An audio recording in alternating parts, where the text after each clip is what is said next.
জান্নাত আর জাহান্নামের মধ্যখানে একটা পাহাড় আছে, আরাফ পাহাড়।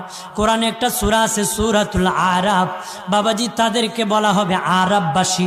বাবাজি ওই পাহাড়ের উপর তাদেরকে দাঁড় করানো হবে। এক নজরে তারা জান্নাত দেখবে, আর এক নজরে তারা জাহান্নাম দেখবে। জান্নাত দেখিয়া আফসোস করবে, আশা করবে, জাহান্নাম দেখিয়া কান্নাকাটি করবে, কষ্ট ভোগ করবে। অন্তরের কষ্ট দিয়া আমার আল্লাহ মাফ করে তাদেরকে জান্নাত দিয়ে দিবে। নবী বলেন আয়েশা রে, 2 নম্বর পরিচয়, আমার উম্মতের আমলনামা ডান হাতে হবে। যাদের আমলনামা ডান হাতে হবে রে আয়েশা, 3 নম্বর পরিচয় তারা আমার উম্মত।